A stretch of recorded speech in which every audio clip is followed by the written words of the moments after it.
Khairul hadi hadi Muhammadin sallallahu alaihi wasallam wa syarrul umur muhdatsatuha wa kullu muhdatsatin bid'ah wa kullu bid'atin dhalalah wa kullu dhalalatin finnar. Yang dimuliakan Allah, pengurus takmir Masjid Nur Jamil beserta jajarannya, para sesepuh, para alim ulama, para asatid, lebih khusus ibu-ibu jamaah Masjid Nur Jamil yang dimuliakan Allah. Puji dan syukur kita panjatkan kehadirat Allah Subhanahu wa taala yang atas rahmat, taufik serta hidayahnya kita masih diberikan nikmatul iman wal Islam. Semoga Allah Subhanahu wa taala senantiasa membimbing kita ke jalan yang lurus, yaitu jalan Shiratal Mustaqim. Dan semoga Allah Subhanahu wa taala senantiasa memberkahi dan merahmati kehidupan kita sampai kita menghadap kehadirat Allah penuh dengan ridho dan ampunannya. Amin ya rabbal alamin. Salawat serta salam semoga tetap tercurahkan pada Rasulullah sallallahu alaihi wasallam beserta keluarga, para sahabat dan pengikutnya yang senantiasa istiqomah dalam memperjuangkan syariahnya, dalam menegakkan sunnah-sunnahnya sebagaimana pemahaman para salafus saleh. Bapak-bapak, ibu-ibu yang dimuliakan Allah, ba'da salat subuh Rasulullah sallallahu alaihi wasallam naik mimbar. Beliau sampaikan khutbahnya sampai menjelang zuhur. Skors salat zuhur berjamaah. Ba'da salat zuhur Rasulullah naik mimbar lagi. Beliau sampaikan khutbahnya sampai menjelang asar. Skors salat asar berjamaah. Ba'da salat asar Rasulullah naik mimbar lagi. Beliau sampaikan khutbahnya sampai menjelang maghrib. Selesai. Masya Allah, apa isi khutbah Rasulullah mulai ba'da subuh sampai menjelang maghrib? Ini ditulis oleh Al-Imam Ibnu Katsir rahimahullah dalam kitabnya Al-Bidayah wa Nihayah. Dan bapak-bapak, ibu-ibu bisa memilikinya. Bahkan sekarang sudah diterjemahkan dalam bahasa Indonesia, judulnya Huru-hara di Akhir Zaman. Jadi apa yang akan terjadi sebelum yaumil qiyamah? Rasulullah SAW menyampaikan secara rinci. Tidak ada yang tersisa. Semua disampaikan oleh Rasulullah. Apa-apa kejadian yang akan terjadi sebelum yaumil qiyamah, Rasulullah sampaikan. Dan insya Allah kalau kitab itu kita miliki, insya Allah kita tidak mudah kaget. Karena kalau sering kaget kan jantungan. Jadi rinci. Sehingga apa-apa yang terjadi sebelum yaumil qiyamah, kalau kita punya kitabnya itu, insya Allah kita tinggal list. Oh, ini sudah terjadi. Ini. Jadi kita tidak mudah kaget. Apa yang disampaikan oleh Rasulullah itu bukan ahwa, bukan hawa nafsu. Sebagaimana Allah tegaskan dalam surah An-Najm ayat 3-4. A'udzubillahi minasyaitonir rajim. Wa may yantiqu 'anil hawa in huwa illa wahyun yuha. Jadi apa yang disampaikan oleh Rasulnya itu bukan hawa nafsu. Apa yang disampaikan oleh Rasulullah itu wahyu yang diwahyukan oleh Allah kepada Rasulnya. Pasti terjadi. Tidak bisa tidak. Akan tapi mohon maaf Bapak Ibu, saya pagi hari ini cuma mungkin 1 jam saja. Nggak sampai menjelang maghrib. Jadi mohon maaf. Tidak seperti Rasulullah nyampaikan mulai ba'dal subuh sampai menjelang maghrib. Nanti Bapak Ibu lari semua nanti. Ya. Jadi cukup, mudah-mudahan 1 jam saja sudah cukup. InsyaAllah. Bapak-bapak, ibu-ibu yang dimuliakan Allah. Saya ambil poin-poin penting saja. Dari khutbah Rasulullah mulai ba'dal subuh sampai menjelang maghrib. Kita ambil poin-poin yang penting untuk bekal kita menghadapi akhir zaman. Karena kita ini hidup di akhir zaman. Kita ini umat Rasulullah, umat akhir zaman. Tapi Masya Allah, Bapak-bapak, Ibu yang dimuliakan Allah. Walaupun kita ini umat akhir zaman. Tapi Masya Allah di hadapan para sahabat Rasulullah. Rasulullah itu sudah merindukan kita. Sampai beliau meneteskan air mata. Di hadapan para sahabatnya. Ya ikhwani, ya ikhwani, ya ikhwani. Sampai sahabat tanya, ya Rasulullah, apakah yang engkau sebut tadi ya ikhwani itu kami ya Rasulullah? Lah, tidak. Antum ashabi. Kamu sahabatku. Tapi yang aku rindukan, yang aku sebut ya ikhwani, kita umat akhir zaman. Sudah dirindukan oleh Rasulullah 1444 tahun yang lalu. Masya Allah. Mudah-mudahan kita semuanya di Masjid Nur Jamin ini termasuk yang dirindukan oleh Rasulullah SAW. Amin. Ya Rabbal Alamin. Bapak-bapak, ibu-ibu yang dimuliakan Allah. Rasulullah mengabarkan kita umat akhir zaman ini. Rasulullah mengabarkan tentang 5 fase. 5 periodisasi sejarah yang akan dialami oleh umat Rasulullah SAW. Sebagaimana dalam hadis dari Hudzaifah bin Yaman radhiyallahu anhu.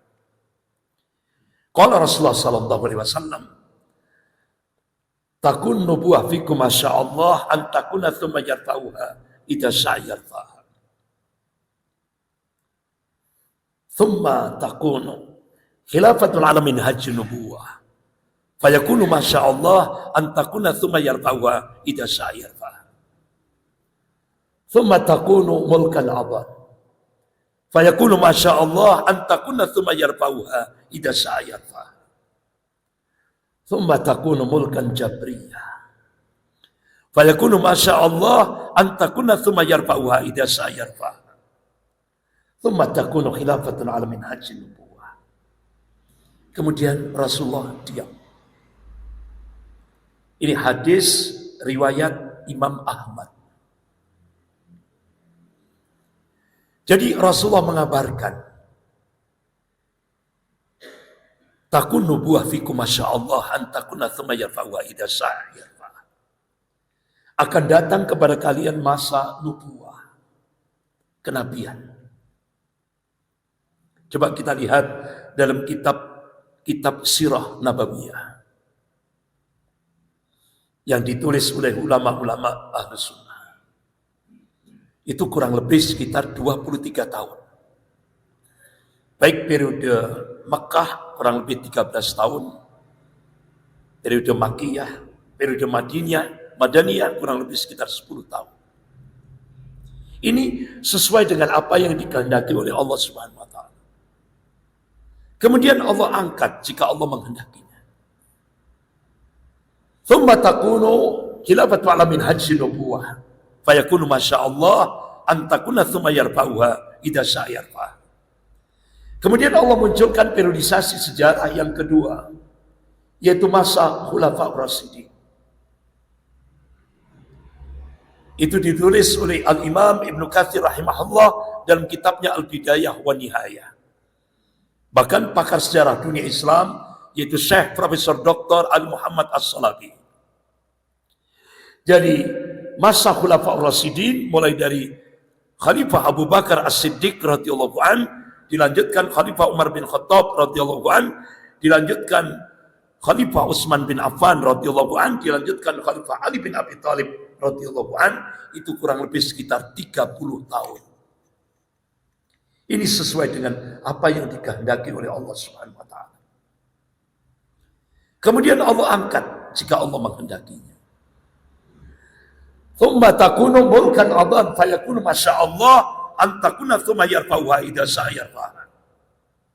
Kemudian Allah munculkan periodisasi sejarah yang ketiga, yaitu mulkan adhan, raja-raja yang menggigit. Syekh Profesor Dr. Ali Muhammad As-Salabi, itu pakar sejarah dunia Islam. Beliau tulis mulai dari Daulah Muawiyah atau Daulah Umayyah, dilanjutkan Daulah Abbasiyah, yang puncak Al-Hadrah Islamiyah, peradaban Islam ada di Baghdad, Irak. Dilanjutkan Daulah Utsmaniyah, yang puncak Al-Hadrah Islamiyah ada di Andalusia.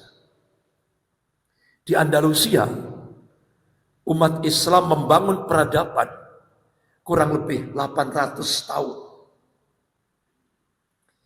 Kita di Indonesia ini baru 77 tahun. Benar Pak ya? 77, kemarin berarti Agustus ini 78 tahun. Sementara Andalusia 800 tahun. Luar biasa. Dan itu benar-benar jadi barometer dunia. Andalusia. Sementara Eropa miskin, terbelakang, gelap. Umat Islam, Masya Allah, megah, Andalusia. Jadi bapak-bapak, ibu-ibu yang dimuliakan Allah, kita di Indonesia baru ada lampu lalu lintas itu. Apa kalau di sini nyebutnya Bangjo, Pak? Ya, Bangjo itu tahun berapa itu dulu? Di Andalusia itu tahun 1600 itu sudah ada lampu lalu lintas. Luar biasa. Tahun 1600 ada bapak-bapak ibu yang sudah lahir. Tahun 1600, abad 16. Megah, alat-alat kedokteran luar biasa. Bahkan puncak sains dan teknologi itu seluruh dunia kiblatnya ke Andalusia. Luar biasa. Bahkan masjid yang cukup megah, yaitu Andalusia, ada di Cordova, Seville, dan Granada.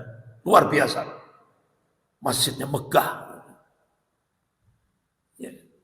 Arsiteknya itu model Masjid Nabawi. Luar biasa. Bapak-bapak, ibu yang dimuliakan Allah.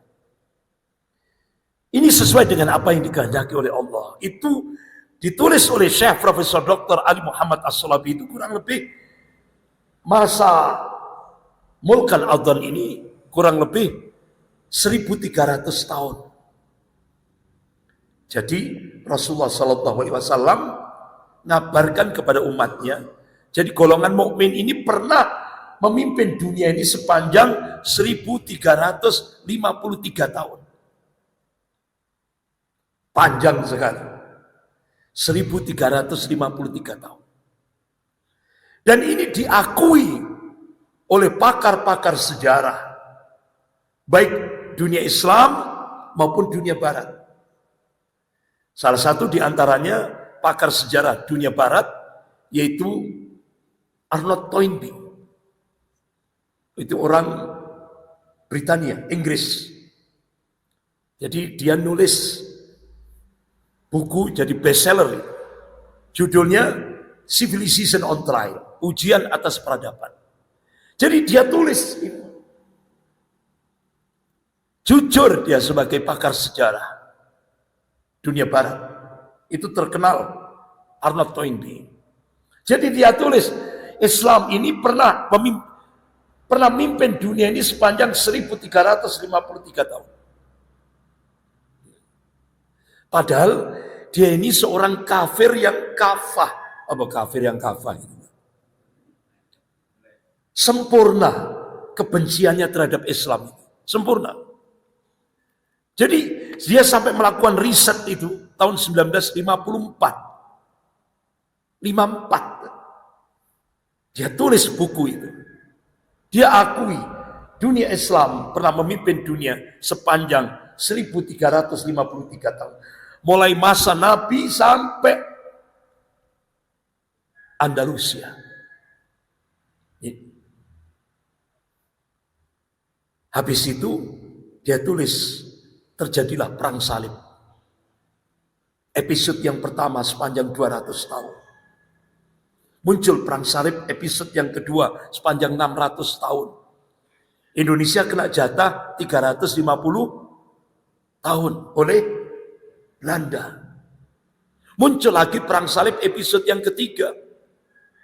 Mulai April 92 sampai sekarang. Yaitu mulai dari Bosnia Herzegovina. Perang salib episode yang ketiga. Indonesia kena jatah lagi tahun 2000. Mana itu Pak? Ambon. Berapa umat Islam yang dibantai? Hampir 3.000-an. Nyusul lagi Poso. Hampir 1.000-an. Di tengah-tengah mayoritas umat Islam se-Indonesia ini. Pertanyaannya, pernahkah itu masuk koran? Tidak pernah. Masuk televisi? Ditutup rapat-rapat. Kejadiannya saat umat Islam sholat Idul Fitri. Ngeri Pak, ngeri. Itu pernah saya diminta sama ibu-ibu itu. Ustaz, tayangkan videonya. Loh, saya beritahu. Sini coba. Saya beritahu, Bu, apa ibu-ibu siap? Siap Ustaz. Nantang Pak, ibu-ibu. Akhirnya saya tayangkan video kejadian tahun 2000 itu. Ambon dan Poso. Tidak tahunya ya Allah, dari situ saya kapok Pak. Gak mau nayangkan lagi. Ibu-ibu gak bisa, gak kolu makan. Gak enak makan. Akhirnya saya trauma. Gak akan saya putarkan lagi videonya. Dan itu tidak pernah diekspos lewat media. Tidak pernah. Ngeri Pak. Kejadian tahun 2000. Hanya ada yang tanya, Ustaz, itu sampai saya jadikan itu untuk disertasi doktor. Program S3. Saya tulis, dan alhamdulillah sudah jadi buku. Judulnya saya beri judul Perang Salib, Perspektif Historis, Ideologis, dan Empiris.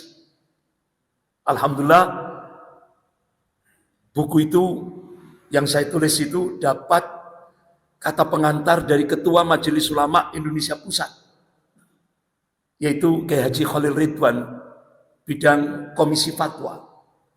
Kiai Haji Khalil Ridwan LC.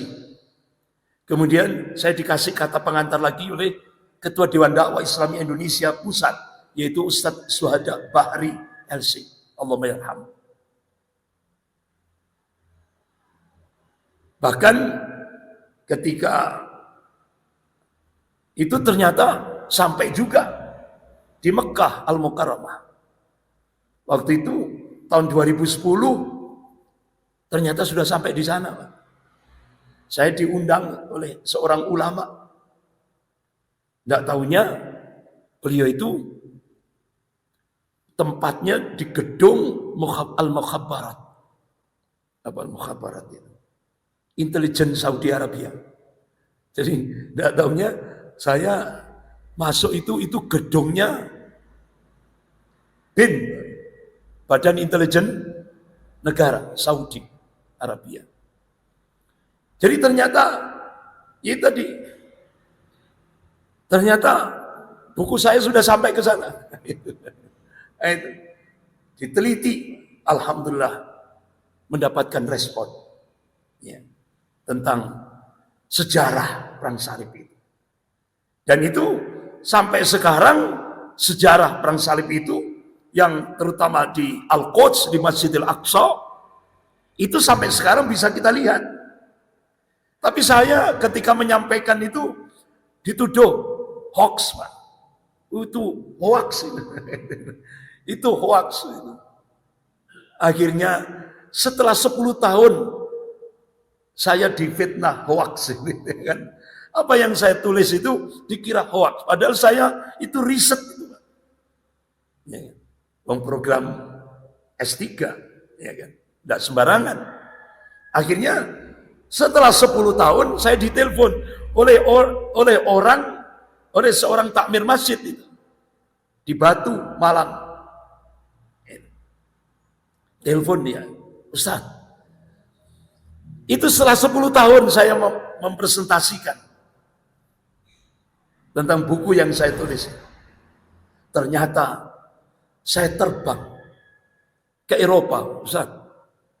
Apa yang disampaikan Ustaz itu langsung tak cari.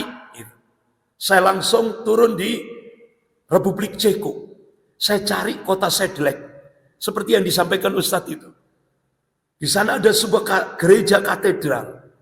Ternyata peristiwa pembantaian 70.000 kaum muslimin di Masjidil Aqsa. Itu ternyata tulang-tulang umat Islam itu masih diawetkan. Sampai hari ini. Itu ditaruh di gereja katedral. Bahkan sampai ada wartawan tanya, kenapa? Pengurus gereja ini ditanya, kenapa Anda masih ngawetkan tulang-tulang umat ini peristiwa ribuan tahun yang lalu? Apa jawabannya? Kami bangga telah membantai 70.000 kaum muslimin di Masjidil Aqsa dan sekitar Masjidil Aqsa, tempat Isra dan Mi'raj Nabi kita Rasulullah sallallahu alaihi wasallam. Itu. Alhamdulillah. Langsung saya ditunjukkan, loh Ustadz kok fotonya podo? Dari 10 tahun yang Ustadz sampaikan itu ternyata sama, karena dia foto sendiri, Pak. Difoto sendiri itu. Di depan gereja katedral itu difoto sendiri, di dalam ruang semua difoto. Sama. Fotonya sama. Alhamdulillah. Berarti apa yang saya sampaikan tidak hoax. Alhamdulillah, nyata. Bapak-bapak, ibu-ibu yang dimuliakan Allah. Apakah perang salib itu berhenti? Enggak. Allah kabarkan dalam surah Al-Baqarah ayat 120 dan 217. A'udzubillahi minasyaitonir rajim. Walan tardu ankal yahudu walan nasara hatta tattabi'a millatahum. Kan di dalamnya itu ada huruf lan. Itu maknanya selamanya, berarti ila yaumil kiamat, sampai hari kiamat. Al-Yahud wa Nasara, orang-orang Yahudi dan Nasrani, itu kata Allah tidak akan pernah ridho, rela, senang kepada umat Islam. Sampai umat Islam itu masuk ke dalam milah mereka, agama mereka. Tidak akan, sampai ila yaumil kiamat. Tidak akan pernah ridho. Sampai umat Islam itu masuk ke dalam agama mereka.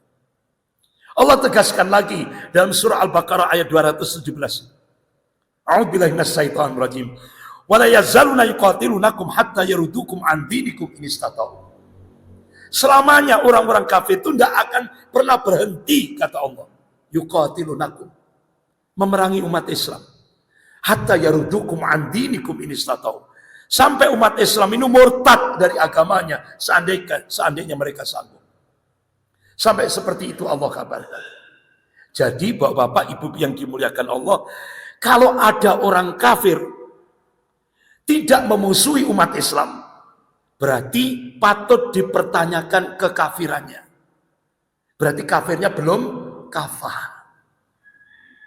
Kafirnya separuh-separuh. Karena sudah settingan Allah itu. Sampai mungkin ada orang bertanya, loh Ustaz, saya punya tetangga orang kafir, loh kok baik? Apa? Dijawab langsung oleh Allah. Itu dalam Al-Quran. Yang kamu lihat itu dohirnya. Hatinya kata Allah lebih dahsyat. Itu lebih dahsyat. Ya. Karena saya mantan orang kafir. Artinya dulu saya mantan Kristen Protestan. Dulu. Ya. Tahun 1985. Alhamdulillah dapat hidayah. Dapat hidayah. Alhamdulillah. Ya. Makanya saya bersyukur sekali. Ya. Saya bersyukur sekali. Allah berikan hidayah. Karena bapak-bapak, ibu yang dimuliakan Allah, sampai saya ketika saya sudah masuk Islam, kemudian tahun 86 saya masuk ke Malang, hijrah ke Malang, ya. Kuliah di Malang. Itu sampai saya sudah jadi ustadz di Malang, gitu ya. Saya punya jamaah, itu kebetulan mahasiswa-mahasiswi di Akademi Gizi, itu di Jalan Ijen di Malang itu. Itu ada praktek kerja nyata, PKN gitu ya, praktek kerja nyata. Nah kebetulan dia Akademi Gizi. Otomatis kalau gizi, dia prakteknya di rumah sakit. Nah kebetulan dia masuk ke rumah sakit RKZ, rumah sakit Kristiani. Karena dia Akademi Gizi, akhirnya kan PKN-nya di dapur. Ya. Beliau banyak bergumul di dapurnya rumah sakit. Ya Allah. Ternyata Pak, itu di rumah sakit Kristiani, di RKZ itu ternyata di dapurnya, padahal pasiennya itu kan banyak yang muslim. Itu makanannya, itu dimasuki minyak babi. Kenapa? Ternyata dia itu punya satu keyakinan kalau umat Islam itu diberikan makanan yang haram, itu doanya tidak makbul. Doanya tidak makbul. Wah, akhirnya apa yang mahasiswa-mahasiswa yang saya bina ini begitu mengungkap ke saya sampaikan ke jamaah-jamaah, majelis taklim, saya sampaikan. Kaget semua. Loh Ustaz, kita banyak ke situ. Ya Allah. Kenapa bapak-bapak, ibu-ibu masuk ke rumah sakit Kristiani? Ustaz, servisnya bagus. Penanganannya bagus. Tidak hanya VIP, VVIP. Ya kan? Ya Allah. Nah, akhirnya saya sampaikan ke jamaah. Ke beberapa jamaah bapak-bapak, ibu-ibu. Saya sampaikan. Allah itu tidak melihat hasilnya. Tapi yang Allah lihat itu prosesnya. Allah tidak lihat sembuhnya. Tapi yang dinilai oleh Allah itu adalah prosesnya. Nah kalau kita itu tadi sudah tahu seperti itu, sudahlah, jangan lagi sudah. Lebih baik ke rumah sakit Islam. Halalan thayyibah. Nah kalau bapak-bapak, ibu-ibu meramaikan rumah sakit Islam daripada rumah sakit Kristen itu, insya Allah kalau semakin diramaikan oleh umat Islam sendiri, insya Allah servisnya akan semakin bagus. Nah karena umat Islam itu banyak rata-rata ke rumah sakit Kristiani itu tadi, Pak. Alasannya servisnya. Alhamdulillah. Akhirnya itu kan jarak antara rumah sakit RKZ dengan rumah sakit Islam, RSI, rumah sakit Aisyah, kan dekat. Alhamdulillah. Setelah saya sampaikan itu, akhirnya banyak jamaah yang masuk ke rumah sakit Islam. Akhirnya Alhamdulillah, rumah sakit Islam Aisyah semakin memberikan kualitas servis yang the best. Kenapa? Umat Islam sudah balik ke kandangnya sendiri. Selama ini kan seperti itu, Pak.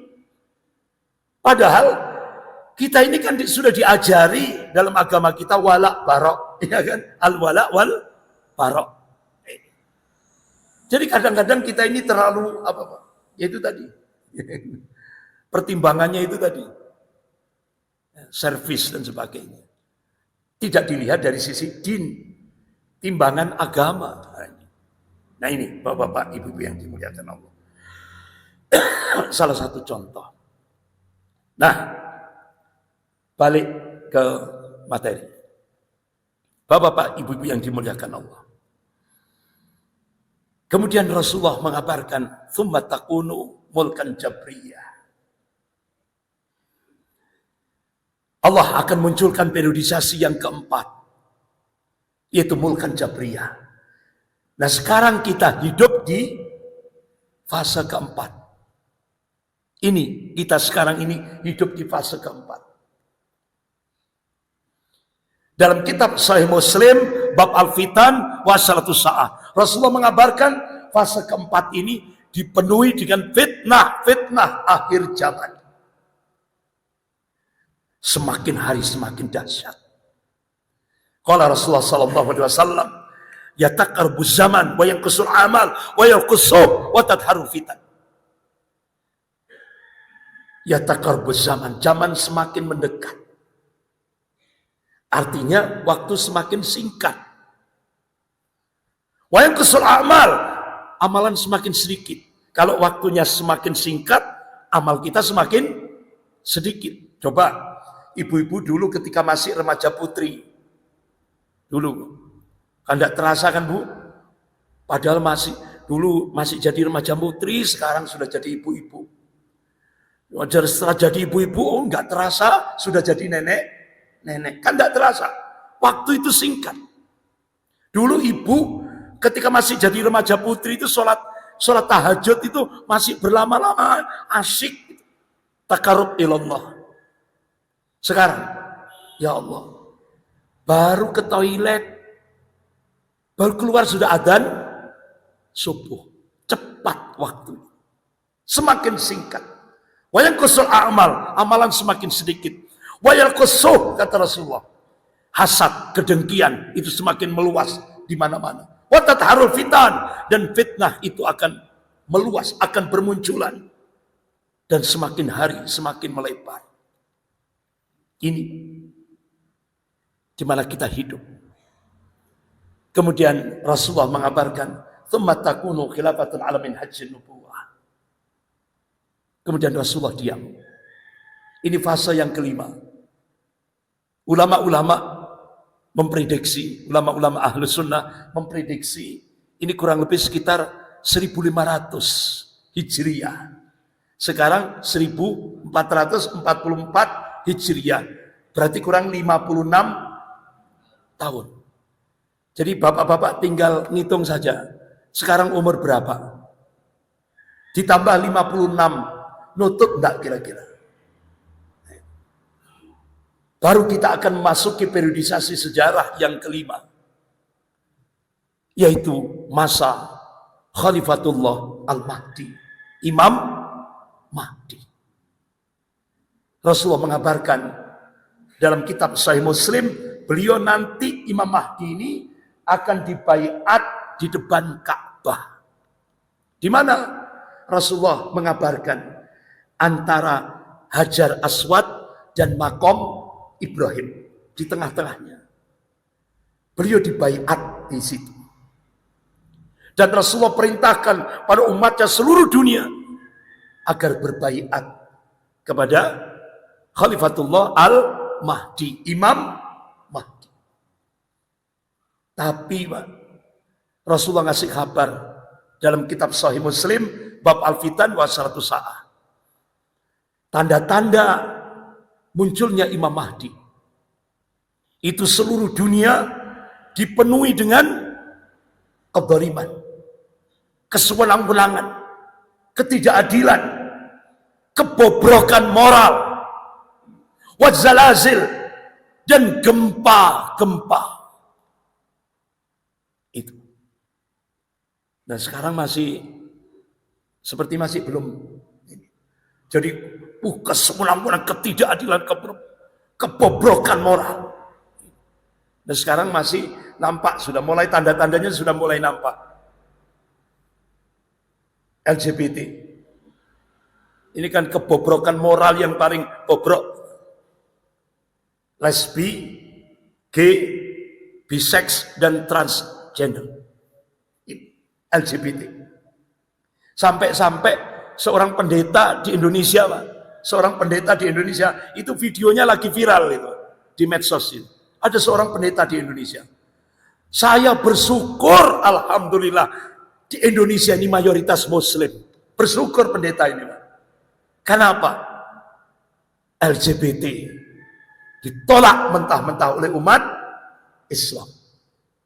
Nah, kalau Indonesia ini mayoritas Kristiani, mungkin ahlan wa sahlan bi khudurikum LGBT. Ya kan? Coba kita lihat, Pak. Di Brunei Darussalam, itu siapa pelaku LGBT langsung hukumannya mati. Hukumannya mati. Di Malaysia, siapa pelaku LGBT 10 tahun penjara. Di Indonesia, ahlan wa sahlan. Selamat datang. Sampai akhirnya 5 fraksi di DPR pusat mensahkan undang-undang LGBT. Kenapa bisa terjadi di Indonesia? Padahal dasar negara Indonesia ini Pancasila. Di situ sila pertama ketuhanan yang Maha Esa. Nggak mungkin, Pak.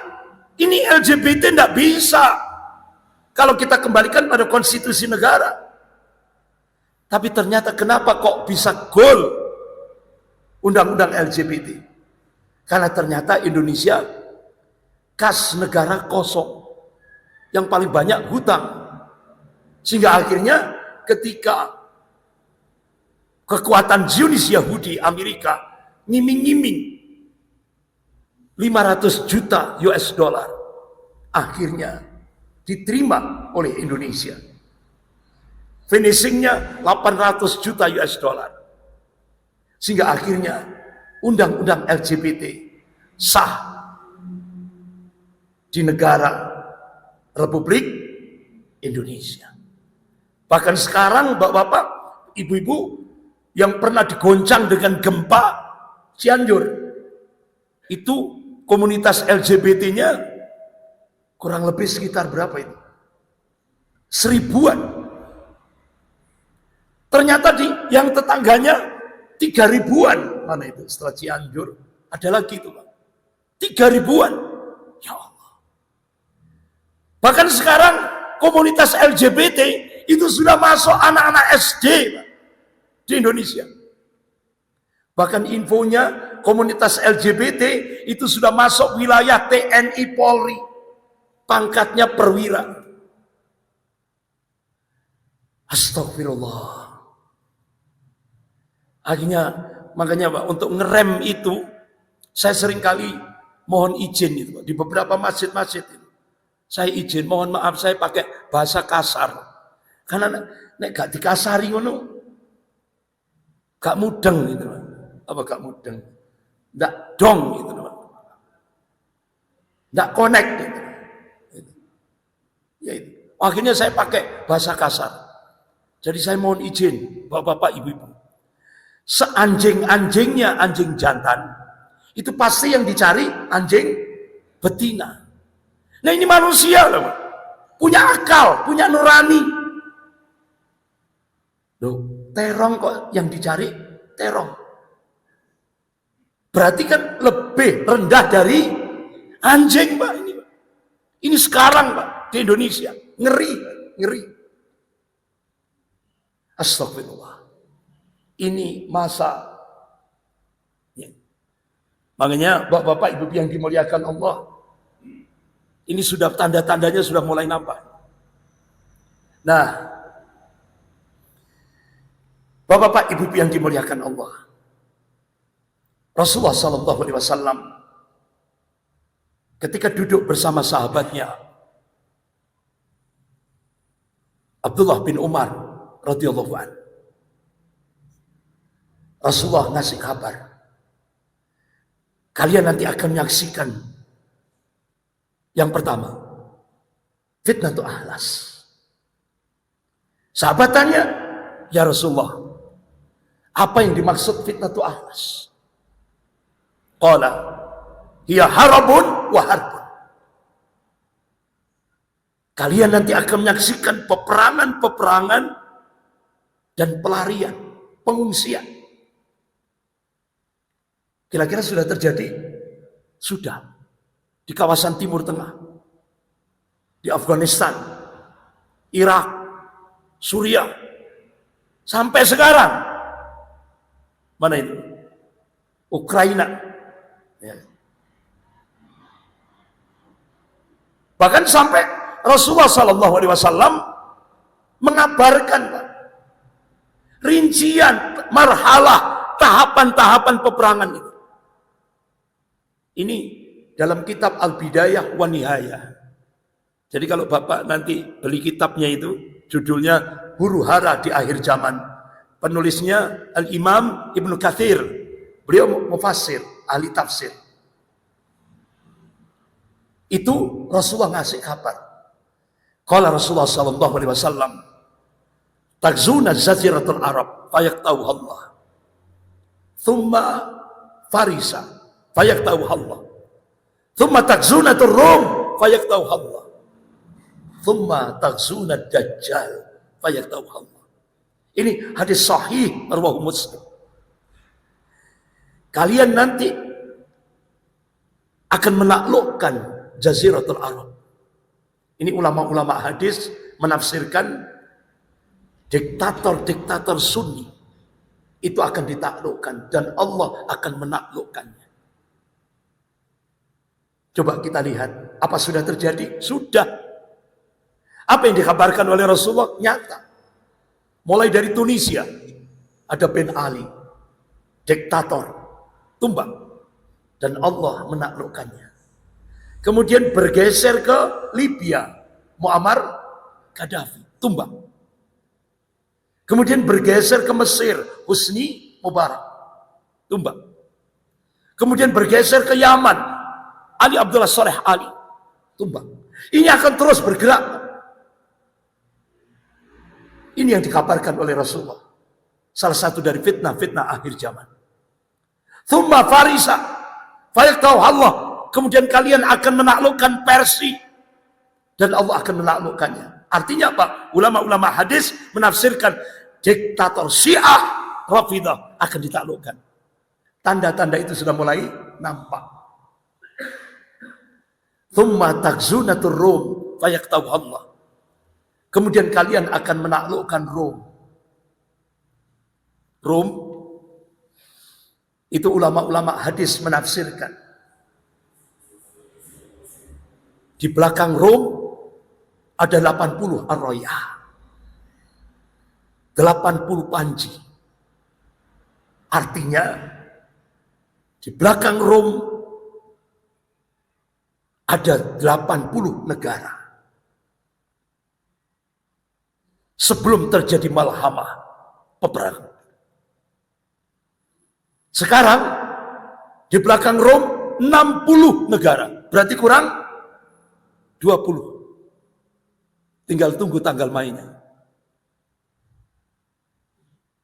Dalam kitab Sahih Muslim bab Al-Fitan wa Asaratus Sa'ah, Rasulullah mengabarkan, di mana tempatnya malhamah? Peperangan antara kaum muslimin dan Rom. Yang di belakangnya itu ada 80 ar-rayah, 80 negara itu. Rasulullah mengabarkan, A'ma au Dabik. A'ma, satu danau yang luas. Dabik, padang yang luas. Alhamdulillah, saya diberi kesempatan oleh Allah untuk datang ke sana. Saya berangkat dari Jabal Akrat, Provinsi Latakia, Ba'dal Subuh. Alhamdulillah, nyampe ke A'ma au Dabik ini jam 2 siang. Sehingga akhirnya, alhamdulillah saya melihat sendiri. Itu di mana, Pak? Halab, Aleppo. Kalau kita buka Google Map, hampir berdekatan dengan Turki. Halab. Itu masuk wilayah Suriah. Di situ nanti akan terjadi peperangan antara kaum muslimin dan Rom. Yang di belakang Rom ada 80 negara. Sekarang, tanda-tanda sudah mulai nampak. Karena Rasulullah mengabarkan sebelum malhamah, sebelum peperangan kaum muslim dan Rom, akan terjadi perdamaian antara kaum muslimin dan Rom. Tanda-tanda sudah mulai nampak. Sekarang terjadi perperangan antara Rom, Romawi Barat diwakili oleh Ukraina, Romawi Timur diwakili oleh Rusia. Nah, Rasulullah mengabarkan sebelum malhamah akan terjadi perdamaian antara kaum muslimin dan Rom. Kira-kira sudah nampak nih? Coba kita lihat sekarang. Negara-negara Timur Tengah, termasuk Indonesia, ya kan? Negara-negara Timur Tengah, termasuk Saudi Arabia, sekarang sudah mulai merapat ke Rusia. Benar enggak? Nah ini. Jadi ini tanda akan terjadi perdamaian antara kaum muslimin dan Rom. Tapi nanti siapa pemenangnya? Ya kan? Tinggal tunggu tanggal mainnya. Siapa pemenangnya nanti? Ukraina atau Rusia? Nanti akan terjadi peperangan di Halab. Bahkan Rasulullah mengabarkan, padahal ini belum terjadi kan? Rasulullah ngasih kabar dalam kitab Sahih Muslim bab Al-Fitan wa Asaratus Sa'ah. Sepertiga pasukan Islam akan lari dari peperangan. Dan Allah tidak mengampuni dosa-dosanya. Sepertiga pasukan Islam akan gugur sebagai syuhada. Sepertiga pasukan Islam akan diberikan kemenangan dari sisi Allah Subhanahu wa taala. Jadi peperangan antara kaum muslim dan Rom dimenangkan oleh umat Islam. Ini. Saya minum dulu, Pak.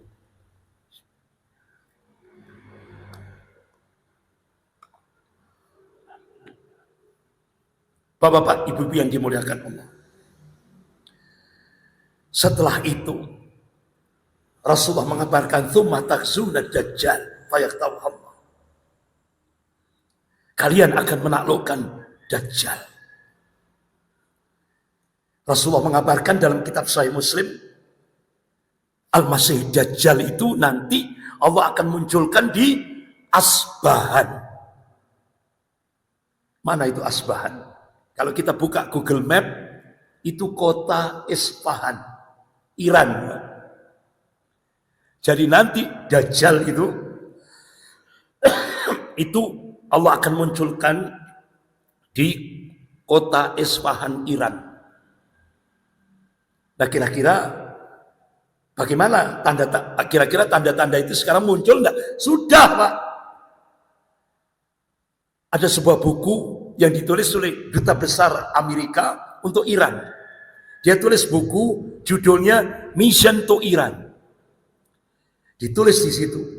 Sekarang di kota Isfahan, Iran ada kurang lebih sekitar 80.000 orang-orang Yahudi. Padahal Rasulullah mengabarkan di belakang Dajjal itu ada 70.000 orang Yahudi. Kata Rasulullah, mereka pakai atoya risah, jubah kebanggaan. Itu dalam kitab Sahih Muslim. Tanda-tanda itu sudah mulai nampak. Dan nanti ada masanya, the end of Zionism Empire. Jadi ada masanya, tamatnya Imperium Zionis Yahudi. Tinggal tunggu tanggal mainnya. Bapak-bapak, ibu yang dimuliakan Allah.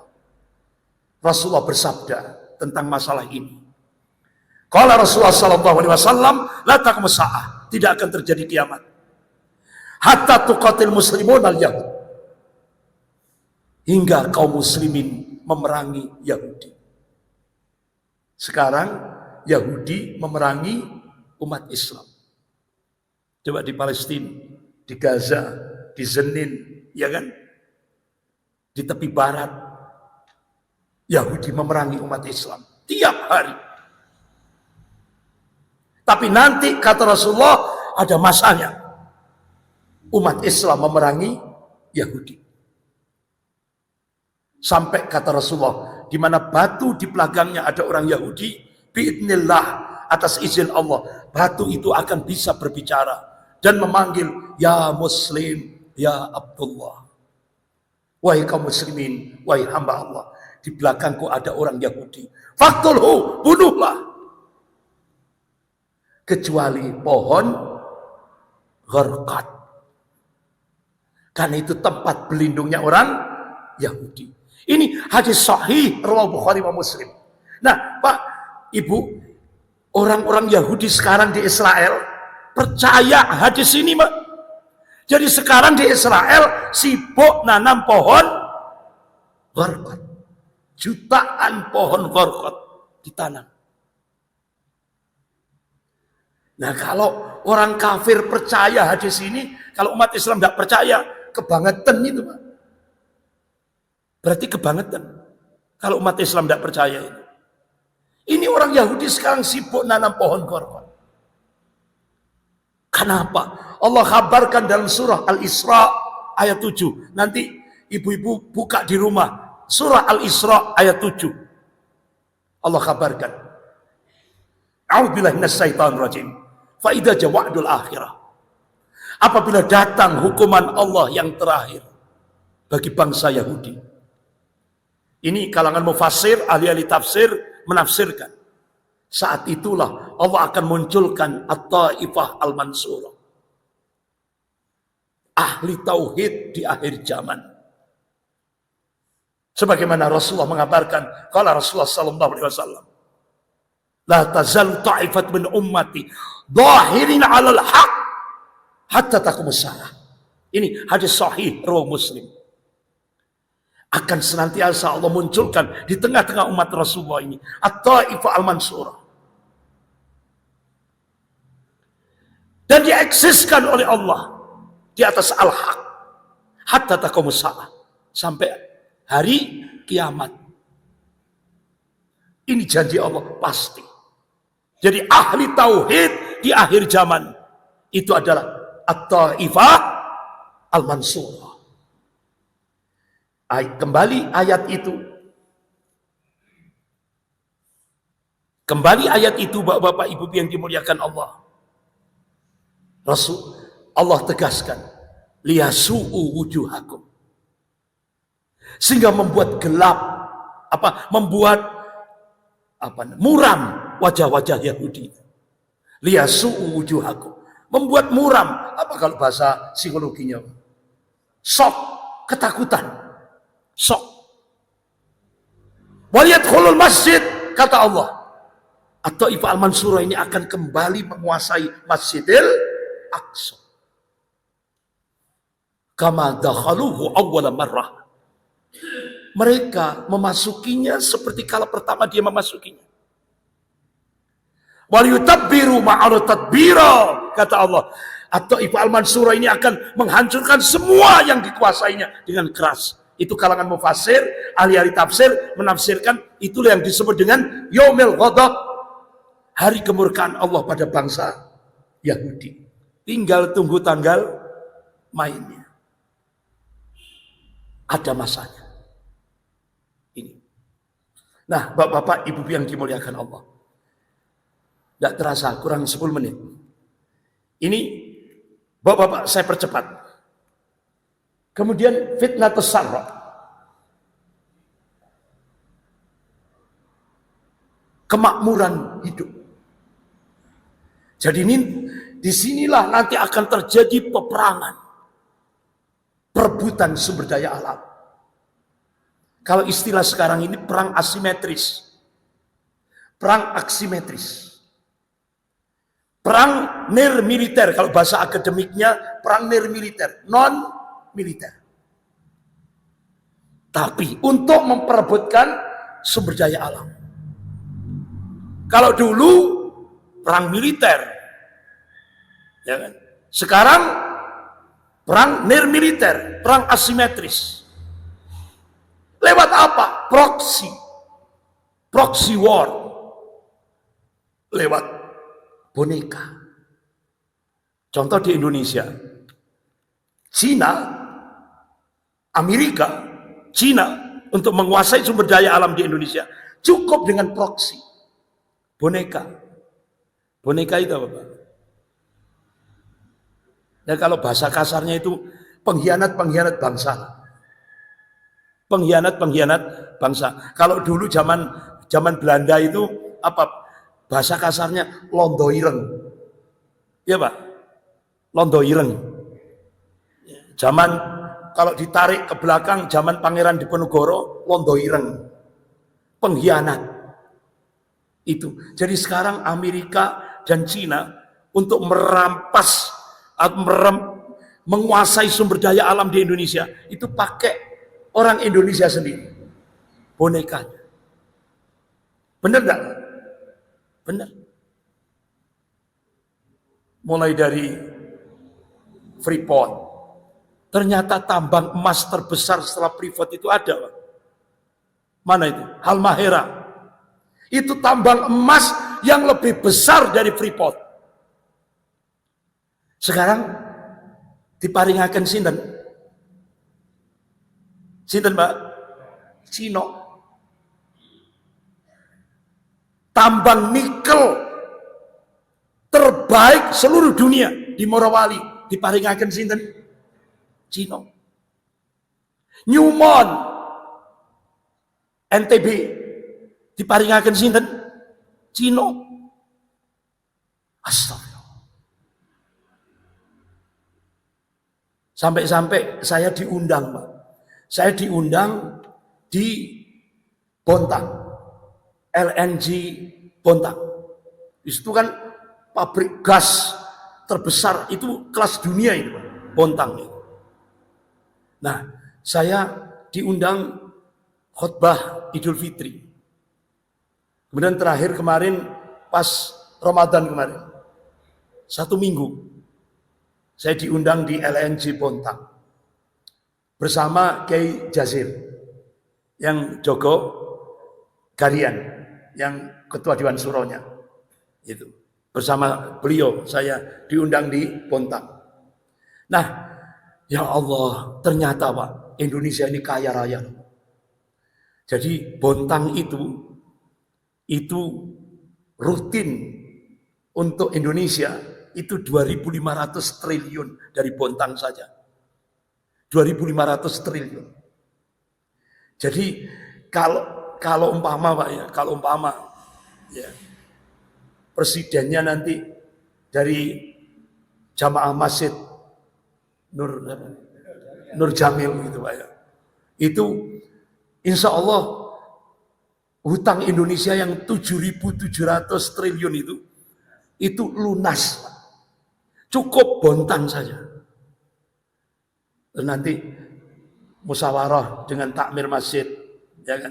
Jadi salah satu jamaah Masjid Nur Jamil kan jadi presiden, Bapak Ibu. Terus akhirnya musyawarah sama takmir. Gimana ini musyawarah? Ya opong nguripi rakyat Indonesia, itu cukup Bontang saja. Itu per bulan rakyat seluruh Indonesia per kepala keluarga itu dapat support 20 juta rupiah per bulan. Seluruh rakyat Indonesia 270 juta rakyat Indonesia cukup dari Bontang saja. Itu nyata loh Pak, saya kebetulan diundang di sana. Tapi itu duitnya ning ndi. Sampai Bank Indonesia, Gubernur Bank Indonesia, ekspor sumber daya alam Indonesia luar biasa, tapi duitnya ning ndi? Ora eneng, Pak. Duitnya ning ndi? Ini, Pak.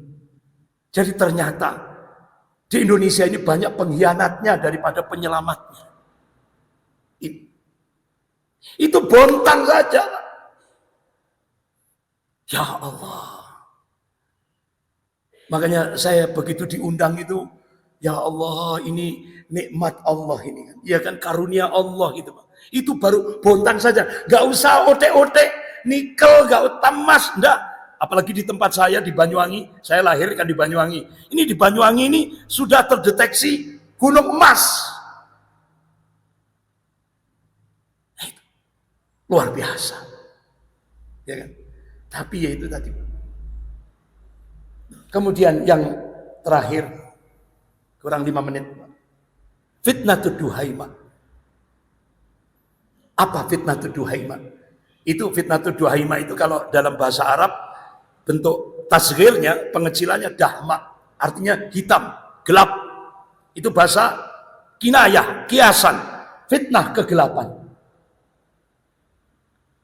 Jadi nanti di Indonesia akan terjadi fitnah kegelapan. Bapak-bapak, ibu-ibu jangan terus akhirnya mikir dohir loh Pak. Opongku sak Indonesia ini peteng dedet gitu. Bukan, ini bahasa kiasan Pak, fitnah kegelapan. Apa yang dimaksud fitnah kegelapan? Kata Rasulullah. Qala Rasulullah sallallahu alaihi wasallam, yusbihu rajulun mu'minan wa yumsi kafiran, aw yumsi mu'minan wa yusbihu kafiran, yabi'u dinahu bi arati minad dunya. Ini hadis sahih riwayat Muslim. Jadi yang dimaksud fitnah kegelapan itu, Bapak-bapak, Ibu yang dimuliakan Allah, itu kondisi umat Rasulullah pagi beriman, sore sudah jadi kafir. Atau sore beriman, paginya sudah jadi kafir. Why? Kenapa? Kata Rasulullah, qala yabi'u dinahu bi arati minad dunya. Dia jual agamanya dengan harga dunia. Jadi artinya sekarang Bapak-bapak, kalau sudah fitnatud duhaimah ini sudah terjadi, nanti bermunculan di tengah-tengah kita MTS, murtad tanpa sadar. Ini kalau sudah terjadi. Dan ini sudah terjadi di Indonesia. Sudah terjadi. Nah, ini sudah terjadi. Nah, Bapak-bapak, kalau sudah fitnatud duhaimah sudah terjadi, Rasulullah mengabarkan umat Islam akan terbelah jadi dua. Mukmin sejati dan munafik sejati. Bapak-bapak, ibu-ibu yang dimuliakan Allah. Nah, sekarang saya tanya, sekarang di Indonesia banyak yang mukmin sejati atau banyak yang munafik sejati? Yang munafik sejati sekarang semakin banyak di Indonesia. Bahkan sekarang Pak, tren, sudah jadi tren. Di Indonesia berbondong-bondong mau jadi munafik. Antri Pak. Loh, kenapa sampai berbondong-bondong antri jadi orang munafik di Indonesia? Karena di baliknya ada min amplopi bin fulus. Ada iming-iming jabatan. Kata Joyoboyo zaman edan. Nek ora edan, ora keduman. Tapi menurut konsep Islam bukan zamannya yang gila, orangnya yang gila. Tapi kata Joyoboyo, bejo-bejone wong kang eling lan waspada. Ini Pak, sudah terjadi di Indonesia. Bahkan Rasulullah mengabarkan, qala Rasulullah sallallahu alaihi wasallam, sayati 'alan nas sanawatun khuda'atun, akan terjadi masa-masa, tahun-tahun yang penuh tipu daya, penipuan. Apa kalau bahasa di Indonesia? Hoax. Apa ibu nyebutnya hoax? Yang hak dikatakan batil, yang batil dikatakan hak. Sudah terjadi di Indonesia. Orang yang jujur, orang yang amanah disingkirkan. Pengkhianat diberi kedudukan, dimulia-muliakan.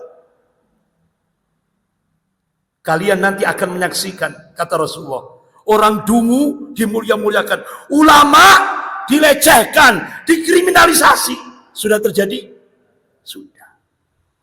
Kalian nanti akan menyaksikan arwaibidah. Arwaibidah apa? Orang yang nggak ngerti agama, tapi mimpin rakyat kebanyakan. Nggak ngerti din. Ini yang dikhawatirkan oleh Rasulullah. Kalau imaratus sufaha diangkat, akan jadi fasad, kerusakan di muka bumi. Ini yang dikhawatirkan oleh Rasulullah.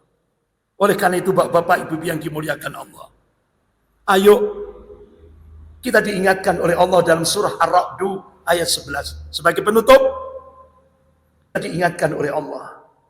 A'udzubillahi minasyaitonir rajim. Innallaha la yughayyiru ma biqaumin hatta yughayyiru ma bi anfusihim. Sesungguhnya Allah tidak akan merubah kondisi satu kaum hingga kaum itu merubah apa yang ada pada dirinya sendiri. Ini quantum change, quantum perubahan yang diberikan oleh Allah. Kalau kita korelasikan di Indonesia, Allah gak akan merubah nasib umat Islam di Indonesia kalau umat Islam di Indonesia tidak mau berubah. Ayo, gelorakan semangat perubahan. Siap? Takbir, Allahu Akbar. Gelorakan semangat perubahan. Kalau kita ingin dirubah oleh Allah, insya Allah, kalau kita gerakan perubahan ini, insya Allah, Allah akan merubah nasib umat Islam di Indonesia. Kenapa? Kita ini mayoritas, tadi dipaksa jadi minoritas. Ini nyata, Pak. Umat Islam ini mayoritas, tapi tidak jadi subjek, tapi jadi objek. Ini nyata. Ayo, kalau kita ingin menjadi tuan rumah di rumah sendiri, ayo, gelorakan semangat perubahan. Gelorakan semangat perubahan. Oleh karena itu, bapak-bapak, ibu yang dimuliakan Allah, kuncinya apa, Pak? Semuanya itu ulama-ulama Ahlus Sunnah. Di antaranya Syekhul Islam Ibnu Taimiyah rahimahullah.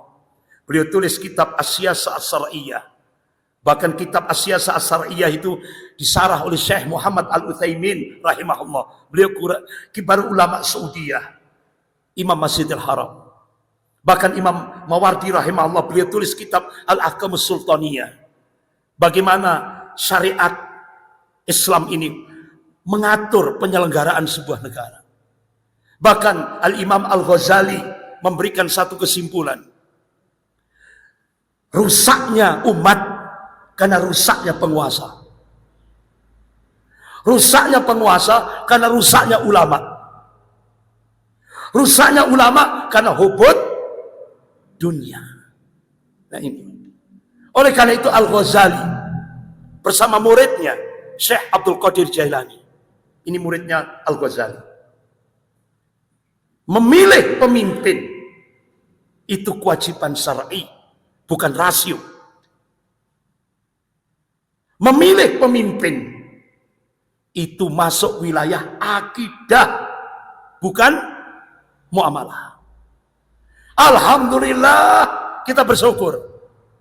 Muhammadiyah, NU sepakat. Profesor Haidar Nasir, Kiai Haji Yahya Stakuf sepakat. Ayo pilih pemimpin yang bermoral. Ini pemimpin yang berakhlak, pemimpin yang beradab. Alhamdulillah. Insya Allah kalau NU Muhammadiyah sudah bersatu, insya Allah problem Indonesia insya Allah banyak yang terselesaikan. Kita dukung ini. Kita dukung dua ormas besar ini. Ayo. Muhammadiyah, NU sepakat pilih pemimpin yang bermoral. Insya Allah mudah-mudahan dari situ Allah curahkan keberkahan dan rahmat untuk Indonesia ke depan. Ayo bapak-bapak, ibu-ibu yang dimuliakan Allah, kita selamatkan negara kesatuan Republik Indonesia ini. Ayo kita bersatu dan bangkit untuk perubahan. Indonesia supaya menjadi lebih baik. Sekian, lebih kurangnya saya mohon maaf yang sebesar-besarnya.